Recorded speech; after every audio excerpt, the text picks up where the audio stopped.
All India consumer protection organisation AICPO Bhopal Kozhikode ജില്ലാ chapter രൂപീകരിച്ചു. സംഘടനയുടെ ഉദ്ഘാടനം മെയ് 14 മറീന റെസിഡൻസിയിൽ നടക്കുമെന്ന് ദേശീയ പ്രസിഡന്റ് ഹരിക് ശങ്കർ ശുക്ല പറഞ്ഞു. The Consumer Protection Act 1986 was enacted to protect the right and interest of people from exploitation by trade and industry. According to this, any person who buy goods or service for his own use is a consumer.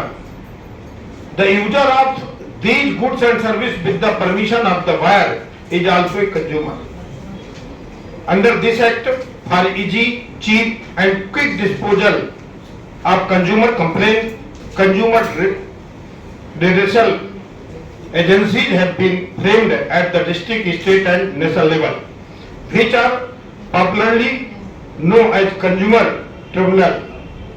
ഉപഭോക്തൃ നിയമങ്ങൾ ലംഘിക്കപ്പെടുമ്പോൾ ഉപഭോക്താവ് കോടതിയെ സമീപിക്കണമെന്ന ബോധവൽക്കരണം നൽകാനും കോടതിയെ സമീപിക്കാനുള്ള നിയമസഹായം നൽകാനും കോടതിയിൽ എത്തുമുൻപേ ഇടപെട്ട് പരിഹാരം കാണാനും വേണ്ടി പ്രവർത്തിക്കുന്ന സംവിധാനമാണ് all India consumer protection organisation.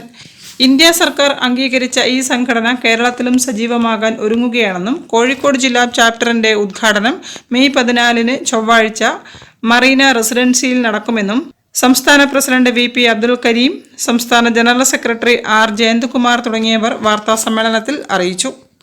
പല ഓർഗനൈസേഷൻ ഇന്ത്യയിലുണ്ട്, എല്ലാ ഈ ഓർഗനൈസേഷൻ മാത്രമാണ്. അപ്പൊ അതിന്റെ ഉദ്ഘാടന ചടങ്ങാണ് നാളെ. News bureau, Kozhikode. വാർത്തകളിൽ ഒരു ഇടവേള കൂടി. ക്യാൻസറിനെതിരെ പൊരുതാനായി കാലിക്കറ്റ് സിറ്റി സർവീസ് സഹകരണ ബാങ്കും MVR ക്യാൻസർ സെന്ററും സംയുക്തമായി അവതരിപ്പിക്കുന്ന ക്യാൻസർ ചികിത്സാ സഹായ പദ്ധതിയാണ് മാസ് കെയർ.